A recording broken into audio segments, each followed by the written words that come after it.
Agency Board meeting on September 19th, 2023. I'd like to call the meeting to order. And just some housekeeping for those of you who are joining us virtually. If you could mute your speaker until you are ready, or if you're ready to provide some public comment or speak during the meeting. For those of us that are in the room today, if you could silence your electronic devices through the meeting, that would be fantastic. And with that, we will start with the Pledge of Allegiance, and I'm going to ask Director Bloomer to lead us this time. I pledge allegiance to the flag of the United States of America and to the republic for which it stands, one nation, under God, indivisible, with liberty and justice for all. I have that on here, I'm sure. Thank you. With that, I will be calling on directors in roll call order for discussion and questions in the following order. Director Grasha, Director Bloomer, Secretary Treasurer McKenna, Vice President Bowman, and President Ortega. And with that, I'll ask Assistant Secretary Baca to take the roll call, please. Director Grasha, Present. Director Bloomer, Present. Secretary Treasurer McKenna, Present. Vice President Bowman, Here. and President Ortega. Present. All present. Thank you. Item number 3 on our agenda this morning, public comments on items not on the agenda. This is an opportunity for members of the public to bring up items that are within the relevance of the work that we do here at the Water Agency, but not necessarily on today's agenda. We ask that you keep your comments to 3 minutes. And Assistant Secretary Baca, have we received any public comments via email or otherwise? No comments have been received so far. Thank you. So I'll look for if there's anyone in the audience who would like to speak at this time. Seeing none, we'll move to item 4. This would be public comment on items that are listed on today's agenda. Similarly, we'll ask that you keep your comments to 3 minutes or less. And with that, are there any members of the public who would like to speak at this time about a matter on our agenda? And seeing none, we'll move to item 5, which is our consent calendar. We have some items listed for the consent calendar. This is an opportunity if either of the directors would like to speak about this separately. We can pull that item for discussion. Otherwise, I'll be looking for a motion to accept the consent calendar as presented. Are there any items that anyone would like to withdraw for the moment? No? Mr. President, I move item 5 for approval. All right, thank you very much. I have a first. If I could have a second, please. I'll second that. Thank you. So a first from Director Grasha, a second from Secretary Treasurer McKenna. May we have a roll call vote, please? Director Grasha, Aye. Director Bloomer, Aye. Secretary Treasurer McKenna, Aye. Vice President Bowman, Aye. and President Ortega. Aye. Motion passes. Thank you. Item 6, we have 3 action items today for review and discussion. We'll start with 6A, request approval of credit card policy. Finance Director Sines, please. Thank you, Mr. President and members of the board. On May 2nd, 2023 board meeting, there was a director request to review the agency's current credit card policy. So we have gone and we have done that, and the agency does not currently have a formal board-adopted credit card policy. And given that no formal policy exists, staff has prepared a draft credit card policy for your review and potential adoption. And the reason for the formal policy is that staff believes that it is appropriate as management of the agency's credit cards does have a direct impact on board directors, and staff does not have the authority to enforce an internal procedure on the board directors, rather only a board-adopted policy. So the draft policy has been prepared. That policy has been presented to the Finance Committee, and they have supported the presentation of the policy to the full board for consideration. And rather than reading through the policy to you, I've prepared a brief presentation on the policy highlights.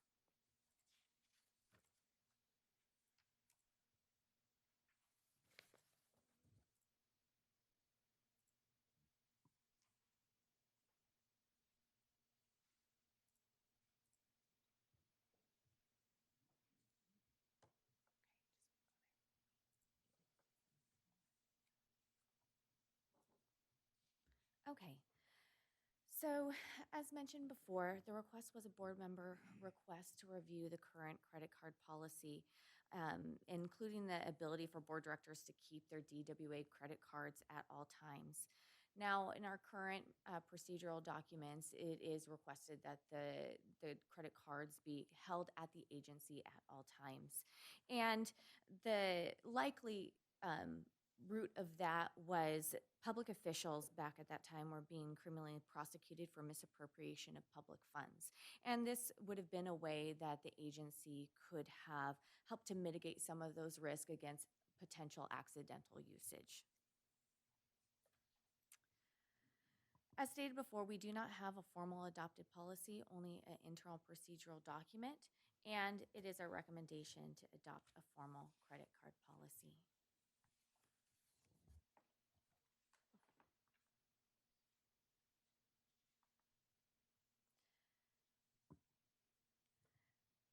So the policy, the steps that it has gone through so far is that we have drafted the policy, and the draft policy does follow the current procedures that the agency has already in place, whether in that written procedural document or in practice, with only exception being to maintain possession of the agency issued credit card by board directors.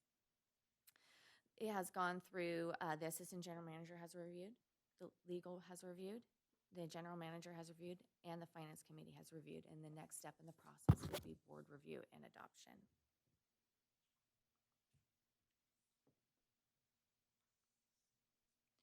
The highlights of the policy it includes the purpose, which outlines the acceptable use and how the credit cards will be managed. It identifies the authorized cardholders, which are the current authorized cardholders right now, which includes the board of directors, management, and department heads.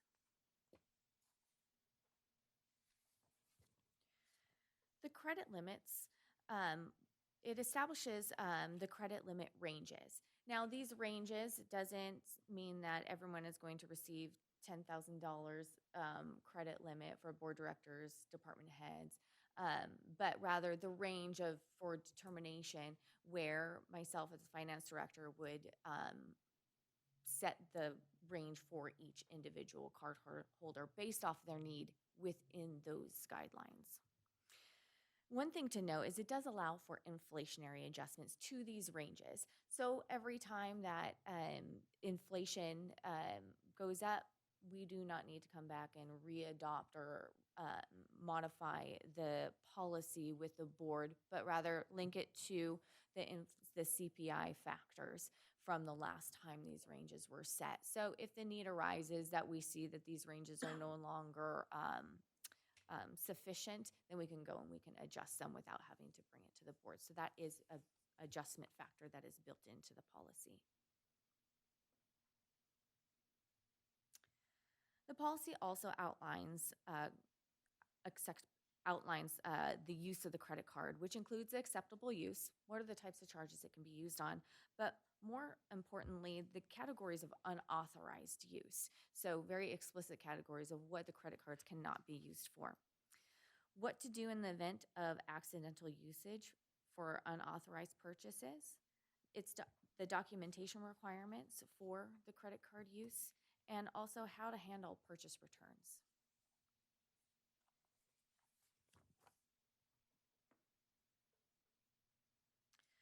The policy also outlines what will be done if there's nonconformance to the policy, which is the potential for the revocation of the credit card privileges, because we understand that credit card use is a privilege here at the agency, because when using a credit card, we partially bypass the checks and balances that are within our accounting system for purchases.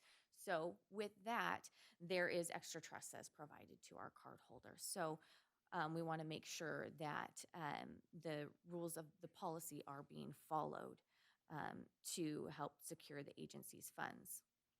It outlines how that will take place by position, such as a department head will have different, we'll have the finance director and the general manager making that determination. If it is a board director who has shown to misuse of the credit card, it would be the general manager and the executive committee in conjunction making that determination.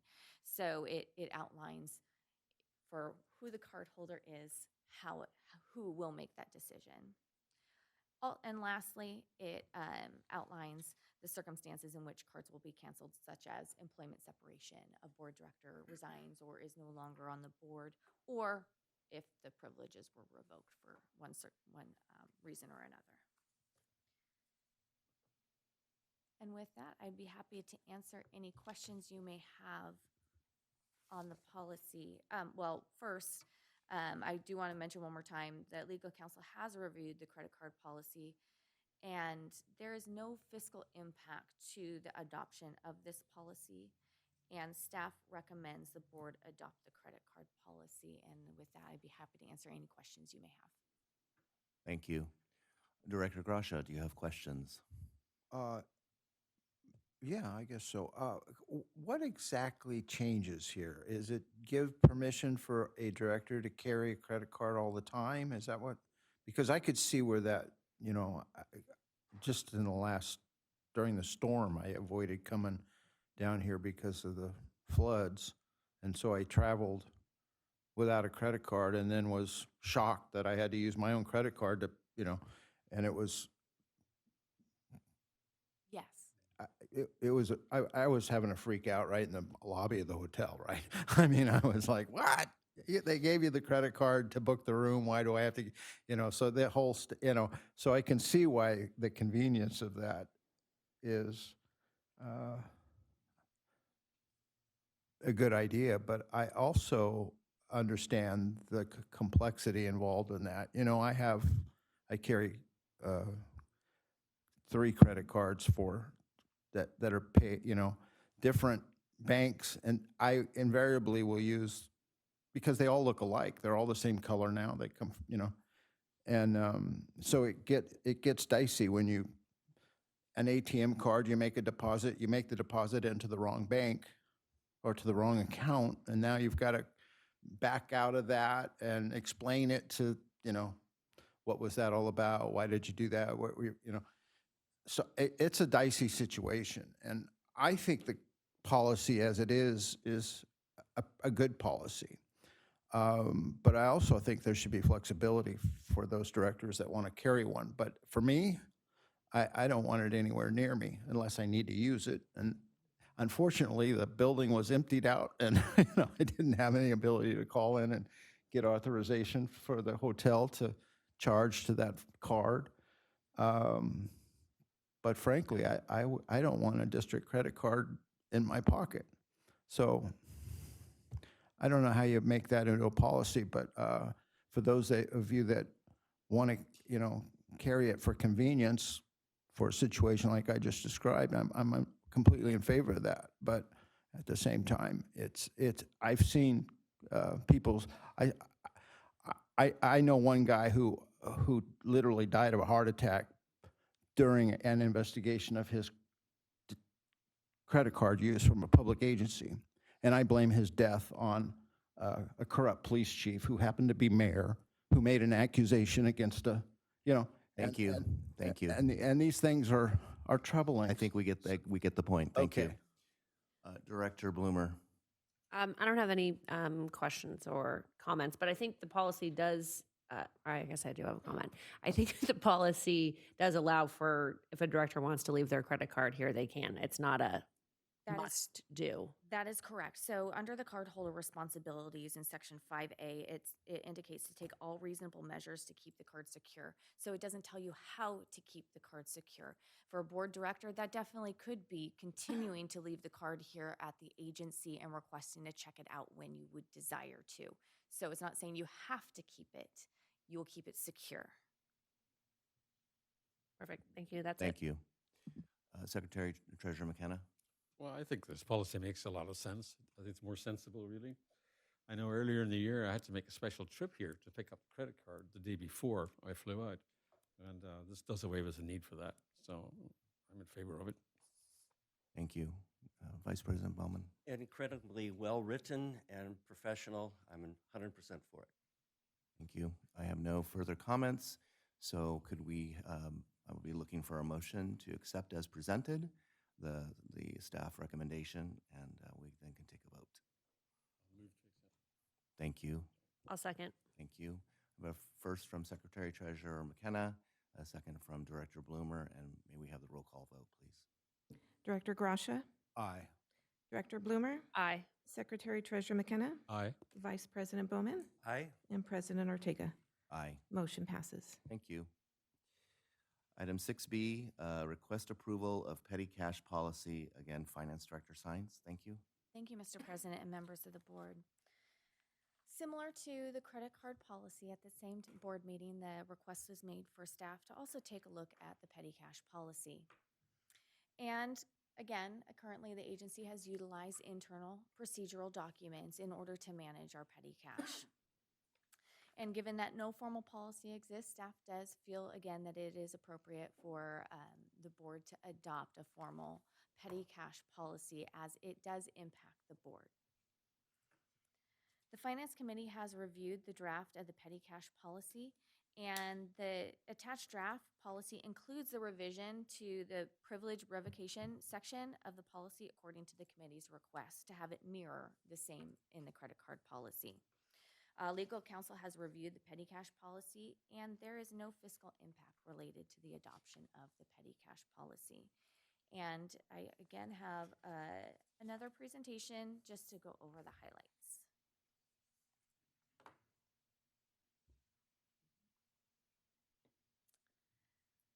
So to highlight the issue, the board members have expressed varying desires for petty cash.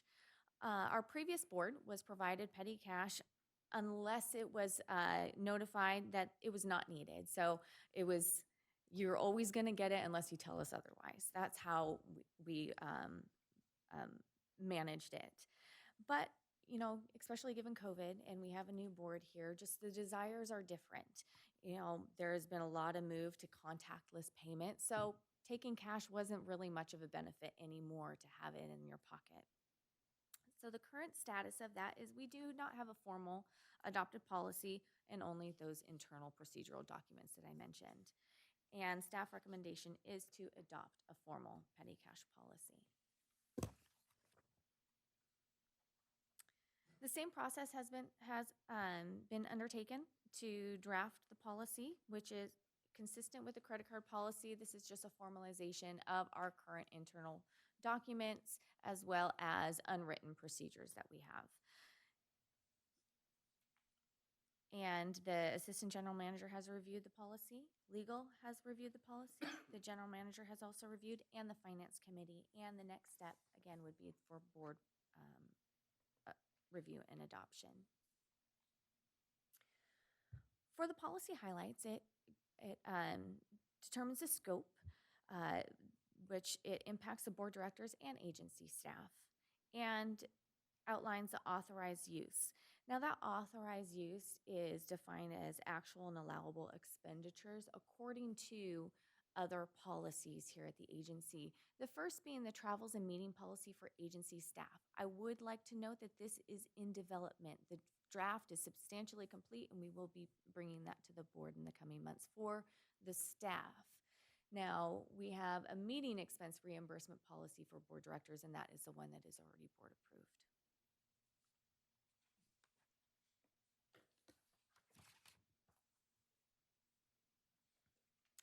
For the amounts, it has been set at, for local events, which is up to $50 a day, not to exceed $200 per event. I believe it's somewhere in the range of like 50 miles. Out-of-town events is up to $100 per day and not to exceed $200 per event. Now, you'll see that not to exceed amount is the same in both. And that is really based off of just past experience. We rarely, exceeding that amount would be quite excessive and unnecessary, and we believe it would increase the risk of carrying around that much cash, especially when combined with the fact that people typically do not use that much. They're turning in that much more than that, using about $20. So it also allows for inflationary adjustments to those amounts consistent with the credit card policy that we just reviewed, linking it to CPI.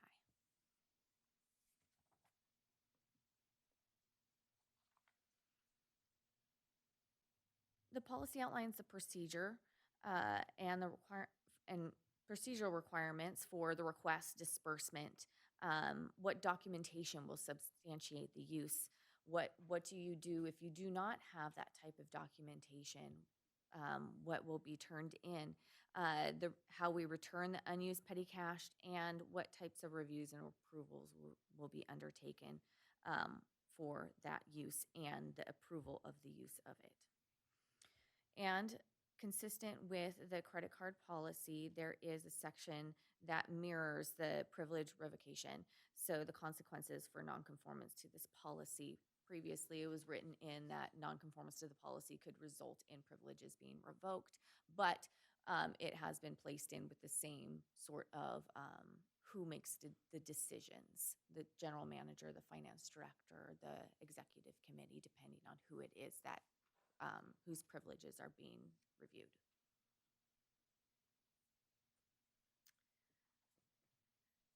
And that concludes the highlights. And staff's recommendation is that the board adopt the petty cash policy, and I would be happy to answer any questions that you may have. Thank you. Director Grasha, questions? Yeah, again, this would allow the current, I guess, policy that's not a policy to continue, right? If someone didn't want to carry the money, they could just sit, Yes. use their own cash and then put it on their expense thing or whatever. Absolutely. Good. That is correct. You never have to take petty cash if Okay. you would like it. So the previous procedure is that we would provide it and we would have it ready for you along with your credit card, and you would come and pick it up. Well, we've kind of shifted away from that over the years because it just wasn't being used very much. And so it turned into kind of like asking, how much do you want? Do you want Right. any? A lot of people say no. So now it's turned into just ask us if you want it, give us a week advance notice that you want it, and then we'll have it ready for you before you go on your trip. Well, I'm good as long as we can continue the way it is, which is easy to remember now that I understand that policy. Now we have a new, it's like, hey. But so thank you, Mr. President. Go ahead. Okay. Director Bloomer, No questions or comments. Secretary Treasurer McKenna. I'm fine with this, thanks. Thank you. Vice President Bowman. I have no comments other than I think petty cash is the leftover from the time when we didn't have credit cards. And I've never, ever in 25 years needed petty cash. Thank you. Right. So I have no further comments. We could take the roll call vote, please. Need a motion? No, I'm sorry. I'm sorry. Thank you. I move the recommended action. Thank you. I'm looking for a second. I'll second. Thank you. First from Director Grasha, second from Director Bloomer. Now may we have the roll call vote, please? Director Grasha, Aye. Director Bloomer, Aye. Secretary Treasurer McKenna, Aye. Vice President Bowman, I and President Ortega. Aye. Motion passes. Thank you. The next action item, 6C, request adoption of resolution number 1312 proclaiming a local emergency. Assistant General Manager Johnson, please. Thank you, President Ortega and members of the board. So at our last staff board meeting, I should say, staff presented an overview of the damages that we sustained during the tropical storm Hillary that hit the valley on August 20th. General Manager Krause has determined that the damages require repairs or replacements on an emergency basis to permit continued conduct of emergency operations, and therefore warrants a declaration of local emergency. The declaration of a local emergency does not have a fiscal impact. Rather, it allows the agency to expedite repairs to the Uniform Public Construction Cost Accounting Act, and therefore staff recommends board to adopt Resolution 1312 declaring a local emergency that requires emergency repairs to agencies' facilities. Thank you. Director Gracia, do you have questions? I don't have any questions or comments. Thank you. Thank you. Director Bloomer? No questions, thanks. Thank you. Secretary Treasurer McKenna? I'm just wondering what the status of these repairs is at the moment. Currently, agency staff, they have been able to do some of the repairs at the Snow Creek facilities. The video I showed at the last board meeting shows where we cleaned out the intake. They've also went out to the whitewater irrigation facilities and started to do some rebuilding of the roads out there and so forth. There's a lot of work that has to be done out there as far as we believe we lost one of the pumps out there. And of course, the pipelines will need to be replaced. And then we also assessed the Mission Creek spreading basin damages and have had a contractor come out and do an initial assessment of what needs to be done out there. And that's where we stand at this point. And do we know if we're going to get any kind of reimbursement? Previous disasters, I've been through a lot of disasters now. I think my first 4 years in California, I was in a federal disaster area 9 times. So sometimes FEMA reimburses public agencies for this kind of damage. Is that going to happen this time, do you think? Yeah, well, it's interesting. The whitewater facilities is currently under a FEMA arrangement due to the storm that occurred back in on Valentine's Day of 2019, and that is currently being assessed. It was there were some environmental aspects that had to be performed and a design. So we do have that money processed right now. In my report later on, I will discuss, we've submitted a form for reimbursement for the damages at $1.6 million to the county, and we're working through that process. Okay. Yeah. Thanks. Vice President Bowman? None from me, thank you. Thank you. I have nothing else on this matter, so I'll look for a motion to accept staff's recommendation for the resolution 1312. I move the recommended action of item 1312, proclaiming a local emergency. Thank you. I'll look for a second. I'll second. Thank you. So first from Director Gracia, second from Vice President Bowman. If we could have a roll call vote, please. Director Gracia, Aye. Director Bloomer, Aye. Secretary Treasurer McKenna, Aye. Vice President Bowman, Aye. and President Ortega. Aye. Motion passes. Thank you. So we can move to item 7, which is Secretary Treasurer's report for July 2023. I will approximate these numbers. The exact numbers are in the report.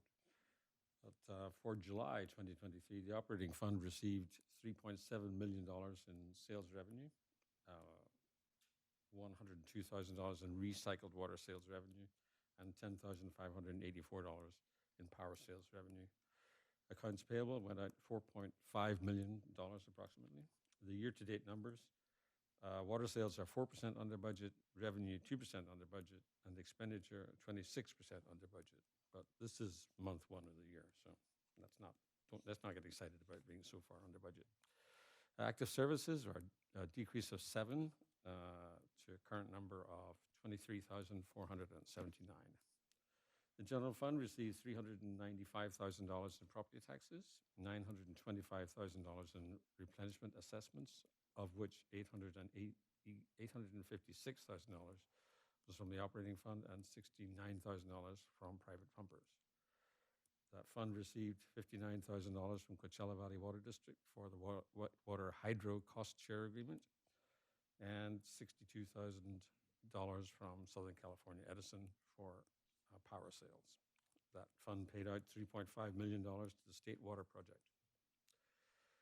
The wastewater fund received $82,000 in revenue and paid out $71,000 in accounts payable. That's the report. Thank you. Any questions for Secretary Treasurer McKenna? No questions, no comments. Thank you. All right. Anybody else? No? So we can move to the next item, 8, General Manager's Report. Mr. Johnson. Thank you, President Ortega. So for the first item here, it's an update on our tours with the city council members. I know staff has been working pretty hard to arrange for time and dates. I know everyone's schedules have been very busy, but currently we have 2 dates set, Wednesday, September 27th with Council Member DeHart, and then on Monday, October 2nd with Mayor Garner and Mayor Pro Tem Bernstein have been set for a tour. We are still working to confirm tours for council members Middleton and Halsted. Again, these tours will be of our recycled water plant, and we're very excited for them to occur. And with that, I will go to the next item, which is an update on making conservation a California way of life. So on August 18th, the State Water Board initiated formal rulemaking on this item, and staff recently attended a workshop on September 7th, which was up north at Stanford University. So as it's currently drafted, the regulation would require the agency to reduce water use by an estimated 5,700 acre-feet of water. And staff has kind of calculated that to be about 30 Sunrise Park and baseball field grass. If you took that grass, that's how much we would have to remove. And again, the regulation will require additional reductions in 2030 and 2035. We are coordinating with our partners in the region, and we have met with the City of Palm Springs to discuss the regulation. And Board President Ortega did discuss that regulations at the council meeting on September 14th. We're also coordinating with the Palm Springs Sustainability Commission, and I believe they have a meeting later this week. And President Ortega and Ashley Metzger will be attending the public hearing on October 4th in Sacramento, and we'll also be submitting our formal comment letter on October 17th.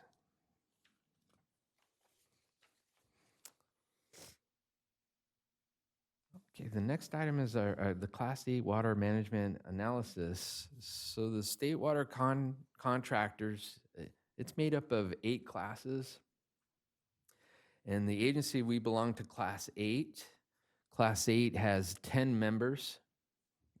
Those 10 members are the Desert Water Agency, Coachella Valley Water Agency, Crestline Lake Arrowhead, Antelope Valley East Kern, Mojave Water Agency, Palmdale Water Agency, San Bernardino Valley, San Gabriel Valley, and San Gorgonio Pass, and then Little Rock Irrigation. We make up the 10 contractors of Class 8. And so Class 8, we've hired an engineering consultant to Provost and Pritchard Consulting Group to perform some water management analysis. And just a little background, Class 8 is made up of, we're all East Branch contractors excluding Met. And it is the largest class by total number of agencies.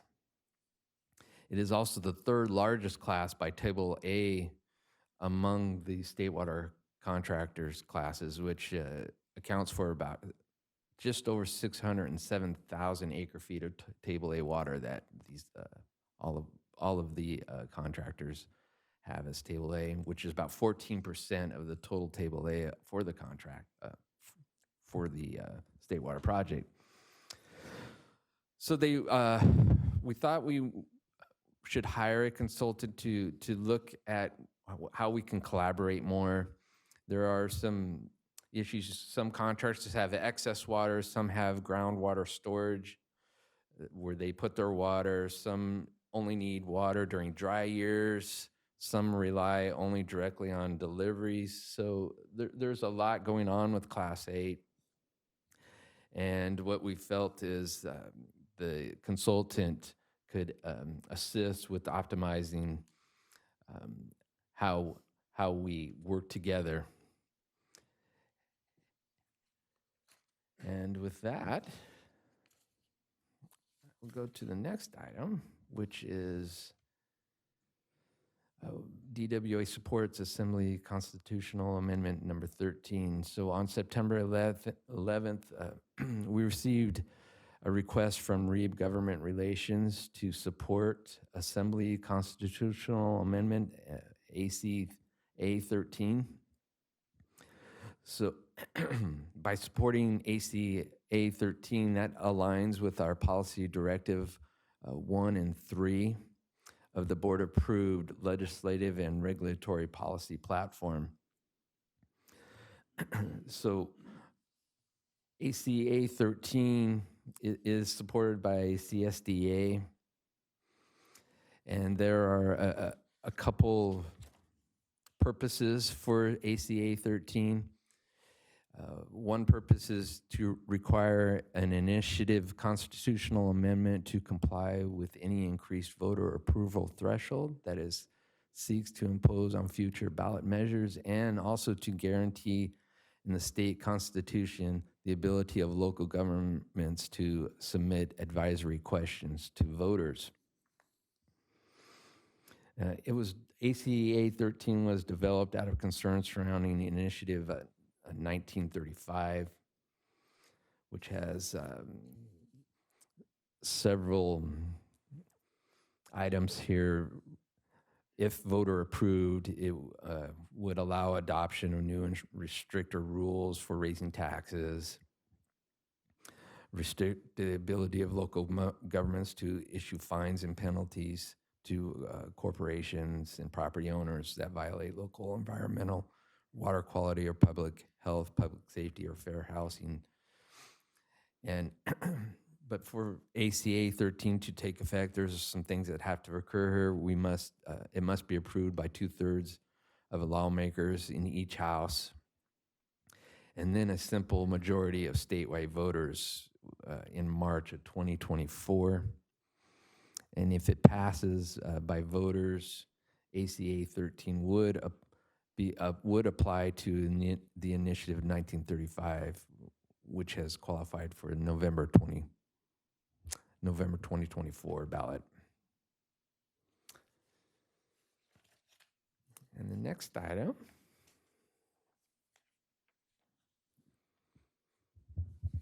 we have quite a bit of items on this report. I think we held them back. The next item is selection of consultants for Sigma. And this is just an update.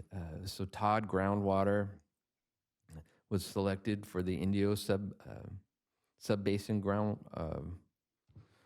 basin. And for the Indio Sub-Basin Annual Report for water year 2022-2023. And again, the Indio Sub-Basin is made, the GSAs is made up of CVWD, Coachella Water Authority, Desert Water Agency, and Indio Water Authority. Todd Groundwater is very familiar. They've worked on several reports. Again, this is the annual report. The cost to prepare the report is $81,000, with our share of being just over $20,000. And more for Mission Creek, WSP USA Environmental, which was formerly Wood, it has been selected to perform the annual report. In the GSAs for Mission Creek is Coachella Valley Water District and DWA, but there's a Mission Creek Sub-Basin Management Committee made up of CVWD, DWA, and Mission Springs Water District. In the cost to prepare this report is just under $56,000, with our cost being $18,665.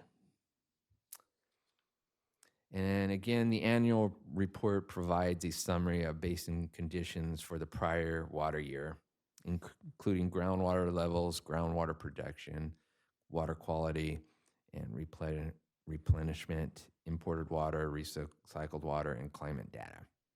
Again, this will be for water year 2022-2023.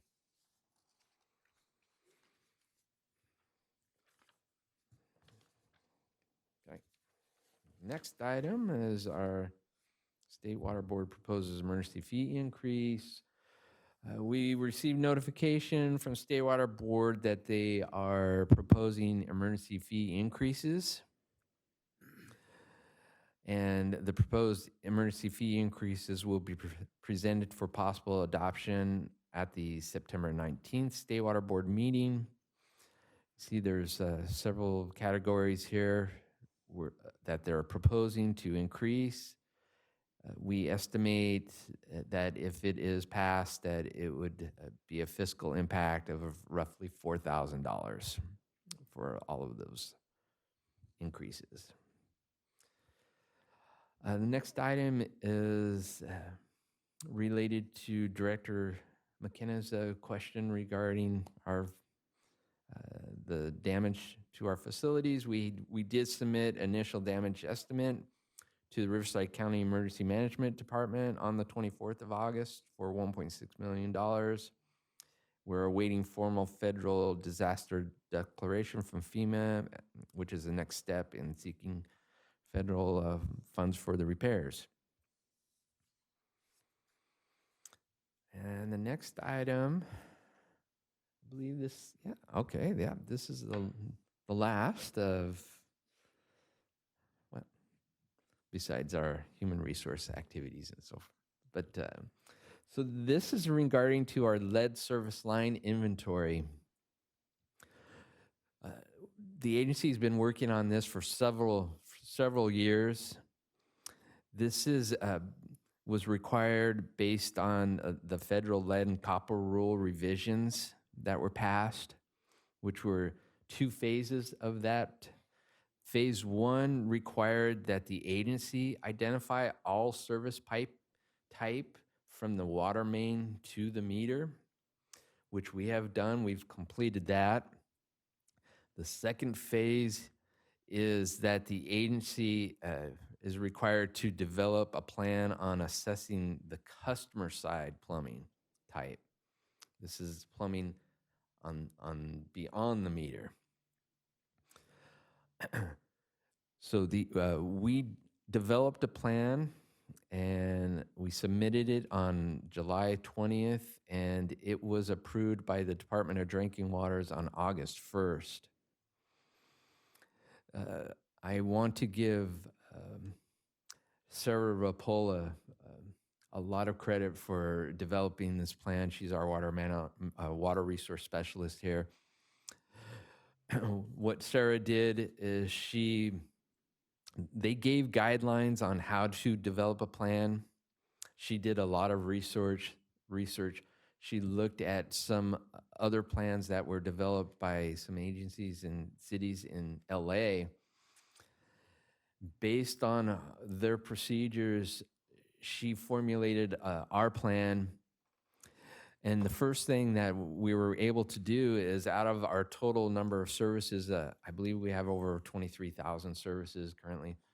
We reduced that down to 18,000 services, basically based on the year the homes were installed. If they were installed after 1986, you could eliminate them from having to do this research, because at that point, lead was no longer allowed and within the building codes.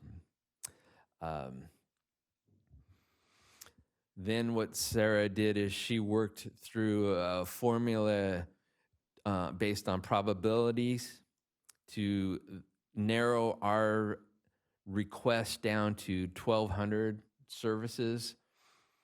And this was approved by the Drinking Water Board. We estimate that this would save us around $800,000. And that's just based on the kits that are required for us to take out to the field. Once we go out there, you have to expose the pipe, and then you have to determine is it lead or not. There's a chemical compound that you would put on the pipe. So we're anticipating that it will take us around 30 minutes to do this, to drive out to do the work, and then drive to the next service. That's where we estimated $800,000. But and we are required to have this completed by October of 2024. So staff is currently working on this right now. We are starting to implement we're using our GIS. We have a tablet with a form filled out that the field person will be able to just quickly check all the boxes. And so this is hopefully will expedite our time with paperwork too. So. And that is that item. So the next is human resources meetings. Chris, anything that you see that you wanted to highlight on there that? The only thing I wanted to say, we have a new employee recognition program that we call the Token of Appreciation. And if you get a shout out or somebody recommends you for an award that you did a really good job, you exceeded expectations, we have little poker chips and they get to play the Plinko game and they win a gift card. And we use the credit card rewards points for the gift cards for employees.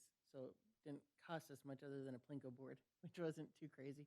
But at the last meeting, we recognized the staff that went out during the tropical storm and worked to stop the pump station, the lift station from overflowing, and they saved us a lot of fines and a lot of headaches. So the whole construction crew that worked on it and went out there in the rain all got tokens. So it was a neat thing to see everybody get recognized. So I just wanted to mention that. Thanks, Chris. All right, next item is our system leak data report, 54. That's a little bit larger than normal. We do have Palm Canyon Drive, which is a larger main, and an older main that's on the list here. Again, Avenida Caballeros, which hopefully we'll be getting that material real soon. And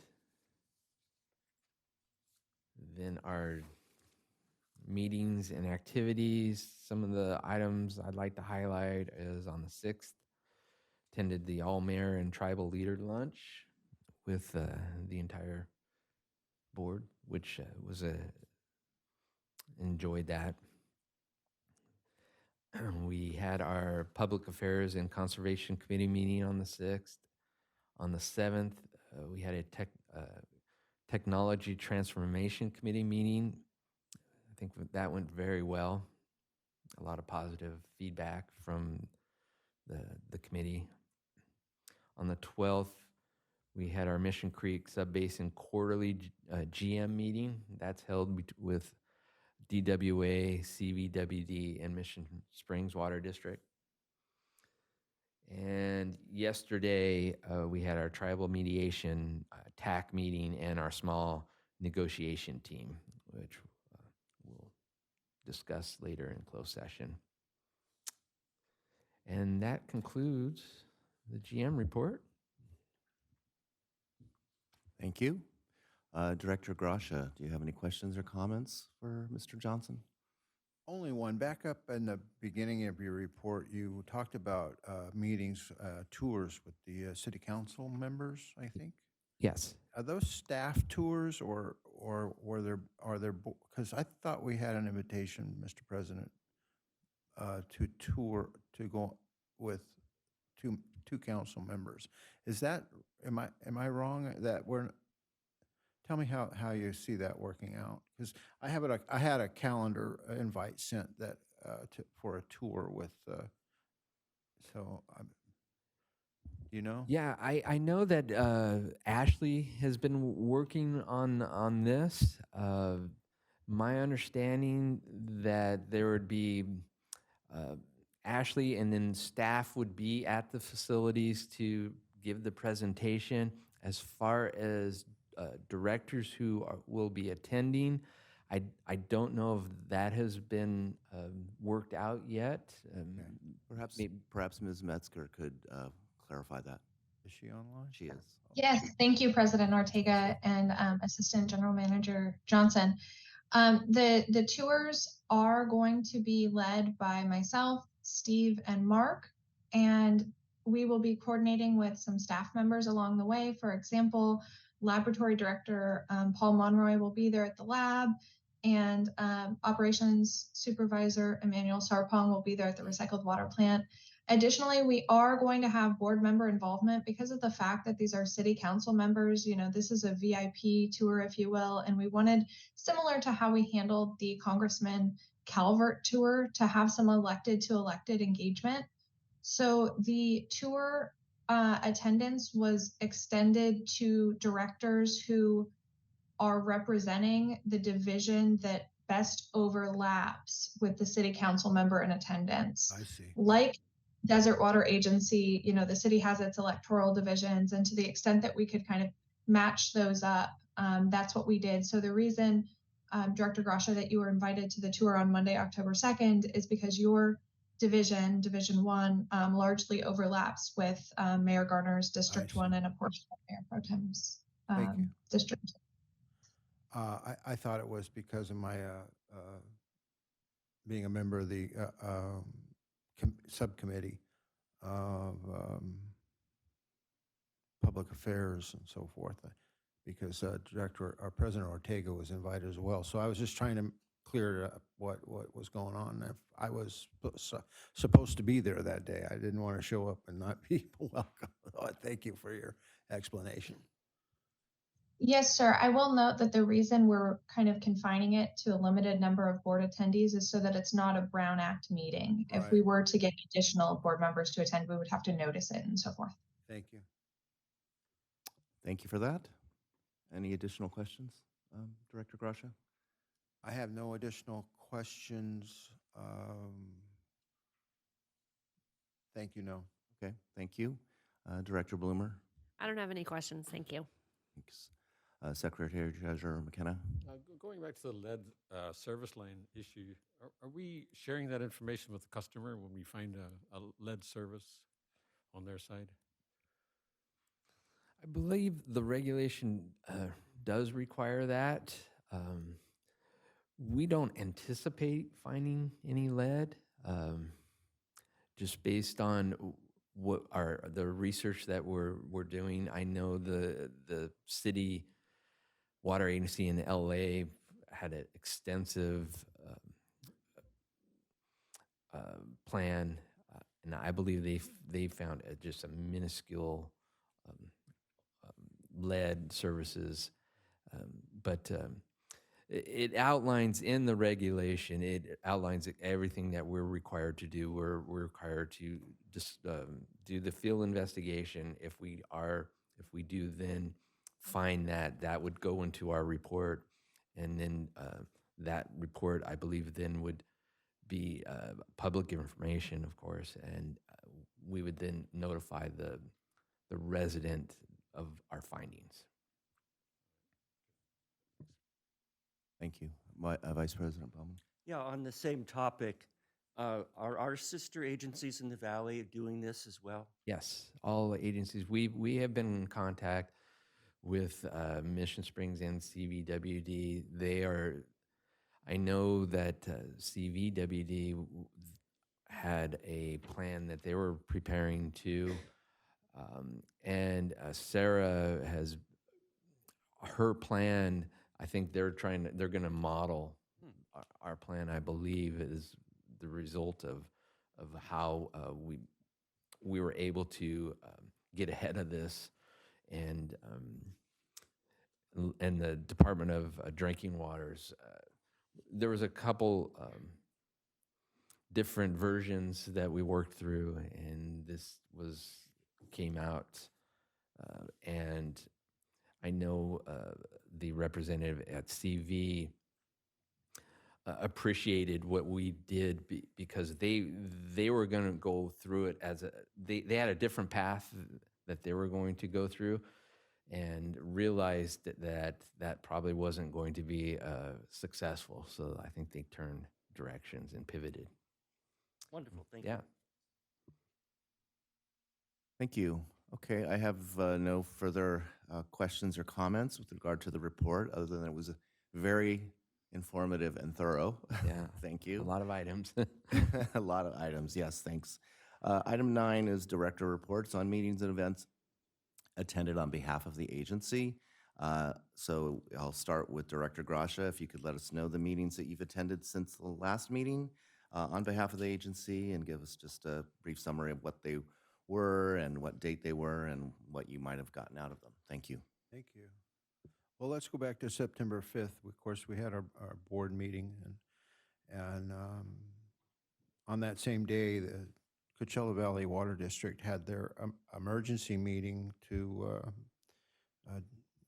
go over the damages caused by this tropical storm, which was a fascinating overview. If you have the opportunity to watch it on YouTube, it's there. On September 6th, I attended the All Valley Mayor's Tribal Chairpersons Luncheon, and although we didn't have, the turnout of tribal members that I had hoped to see, we did have, I think, a opportunity for the board members to get together and listen to all the mayors throughout the valley talk about the things going on in their communities. I thought it was beneficial. Then on that same day, we had the Conservation and Public Affairs Committee meeting. And then we come to September 12th was the Coachella Valley Water District Board meeting, regular board meeting, and all routine issues discussed there. And then a unique experience, I must say, on Wednesday, September 13th, Kate Anderson, who is the public relations, I guess, spokesperson for the Agua Caliente tribe, was the keynote at the Desert Valley Builders Association luncheon. It was a sold-out event, and not only sold out, but every seat was taken. So everybody that bought a ticket actually showed up. It was standing room only. I was fortunate enough to get there early enough to find a seat. She gave a remarkable presentation on the history of the tribe, and had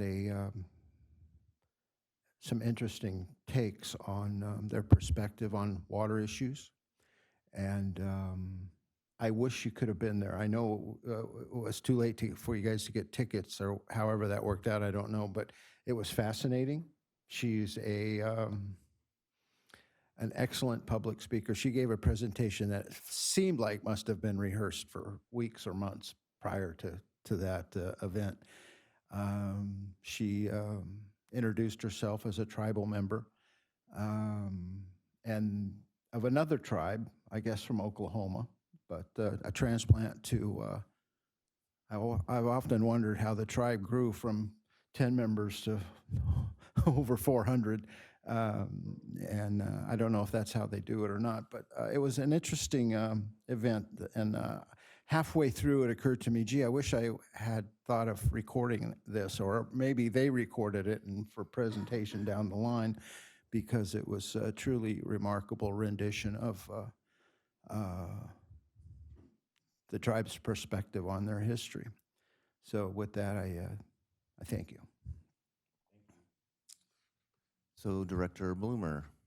I also attended the All Valley Mayors and Tribal Chairpersons Luncheon on September 6th. And just to the theme from all the cities was about infrastructure and roads and bridges, especially with the damages from Tropical Storm Hillary. So everyone's trying to get funding and get projects done. And then the only other thing was the Finance Committee meeting on September 7th. And that's it. Thank you. Secretary Treasurer McKenna. I attended the Desert Hot Springs City Council on September 5th in a personal capacity. They have an agenda item that I'm interested in. Then I was at the All Valley Mayor's Lunch on September 6th. I thought it was disappointing that the tribal representatives were not there. I looked for an opportunity to discuss things with them. That didn't happen. September 7th, I did the Finance Committee here, a Technology Committee. And I want to mention Technology Committee. Excellent meeting. I was very impressed by the work the staff is doing. I'm actually getting to the point where I'm no longer surprised when I find the staff is doing a great job. I mean, they just do. So I want to thank them for that. Excuse me. I went to City of Desert Hot Springs Planning Commission on September 12th, again in a personal capacity. I went to the Desert Hot Springs 60th anniversary celebration on Sunday and was overwhelmed by the heat. The cooling, gentle breeze that Desert Hot Springs normally has, well, wind, didn't appear that day, so it was a little tough. But the entertainment was terrific. I monitored Mission Springs Water District on Zoom on their study session, and then I went to their meeting on yesterday.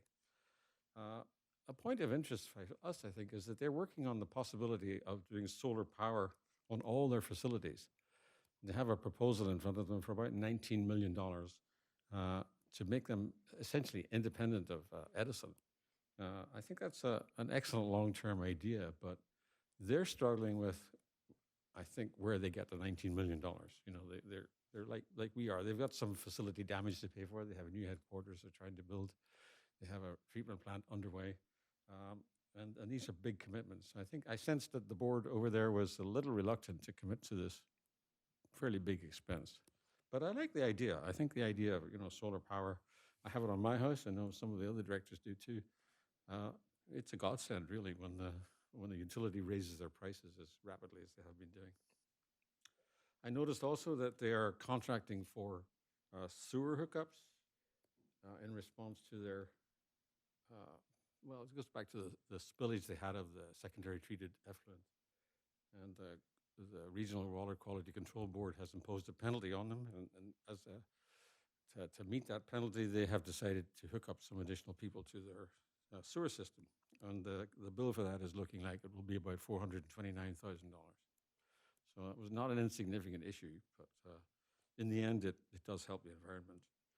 Always encouraging Mission Springs to hook up more people to the sewer, including me and Vice President Bauman. Sooner the better. So that's my rundown. Thanks. Thank you. Vice President Bauman. Yes, I also attended the mayor's luncheon and was saddened that the tribe was not there. I found that striking, as Director Bloomer said, that the main focus was infrastructure. And the one stat that jumped out to me, because I didn't have a number, was how many people leave DHS every morning to go to work in the valley. And it's like 10,000 people leave our town. Well, I can tell you, coming to the board meeting today, that I ended up having to go down to Bob Hope and over from that area, because right when I got to Gene Autry, Palm Drive, they were doing the barriers. And so this is a big problem for the valley. And I think our west end has been neglected over the decades. Indian Avenue should be considered as, at that area across the wash, a river, in my opinion. And what do you do with the river? You can build a bridge. And I think something like that needs to happen because our area, if we had to get to the hospital during a rush hour time, you ain't gonna make it. Anyway, September 7th, we had our Technology Transformation Committee, and it was wonderful. The staff did a great job, and we look forward to quarterly meetings on that. And then I also attended the DHS 60th. I went there in the afternoon. I wasn't melting, and it was well-attended, amazing sound system. We had a high quality, they had a high-quality band for everybody. It was just a wonderful evening, and that was non-compensated, of course, on my part. And that's pretty much it. Thank you. So, as the other directors have already reported, there was the event on the 6th at the Omni with for the tribal leaders and mayors. Again, the emphasis being on infrastructure, and I couldn't agree with you more, Vice President Bowman, this side of the valley in terms of that critical infrastructure with regard to roads and access is something that's a big concern for, I think, for certainly the councils and mayors of this side of the valley, and as well as I should be for this water agency, because we probably have staff that have the same issue in terms of getting, not only getting to the office here, but maybe getting out to sites that we have on the other side of the interstate. And this just makes that much more challenging and difficult, particularly during the time of an emergency. So that's something that I hope we can start to become more engaged in with our fellow electeds, which is one of the reasons why I keep pushing for having our electeds come visit us and see what we do for the valley and for the west side of the valley and how we can work better together on that. The other event that I attended on behalf of the agency was last Thursday evening, which I think Mr. Johnson already mentioned, speaking at during public comment at Palm Springs City Council about the upcoming State Water Board regulatory item on the starting August 18th. I will mention that, and I think you also mentioned that again, Mr. Johnson, that Mrs. Metzger and I will be attending the public hearing on October 4th, I believe it is, in Sacramento. And we will also be attending the meeting of the Palm Springs Sustainability Commission this evening on the same topic. This is something that's going to have a very large impact, or potentially has a very large impact on our district, on other districts here in the desert. I'm glad that we are coordinating a response to the State Water Board, but there's a very large implication to our ratepayers and to our neighbors and constituents. So with that, I will now turn to item number 10 on our agenda, which is directors' comments and requests. And Director Grasha, will start with you. Well, I don't have any questions or comments. Thank you. Thank you. Director Bloomer? No comments or requests, thanks. Okay. Secretary Treasurer McKenna? Yeah, I just want to echo the comments previously made on infrastructure. You know, we have a vital interest in infrastructure as an agency and as individuals. I realized when you were talking that it was 5 years ago today that I had a serious accident at home, and I was hauled along Dillon Avenue and down Indian into the hospital, and that wouldn't be possible today. Both those roads are closed. So, yeah, let's add our voice to this whole infrastructure question. You know, it affects us all. Thanks. Thank you. Vice President Bowman? Nothing else from me. Okay. And I just have a brief comment having to do with something that came across the news this morning on the LA Times, and that has to do with the proposed desal project with Las Virgenes Water Agency, which covers basically Calabasas. I only had a brief opportunity to read before I walked into the meeting, but it's very intriguing, and I will be sharing that article with Mr. Krause and Mr. Johnson, and I hope that they will share that with you as well. There may be something very interesting there for us down the road. And with that, we can move to closed session. I have 10 minutes after 9. I'd like to reconvene in closed session at 9:20. Thank you to the members of the public who were here with us today and for staff. And with that, we'll say good afternoon or good morning.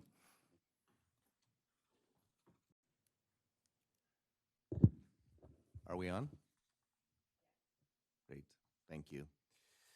So, welcome back to the open session of the board meeting, item number 12. I'm going to report that there was no reportable action taken during the closed session of our meeting. And with that, we can adjourn. Thank you very much to staff and to the public for attending.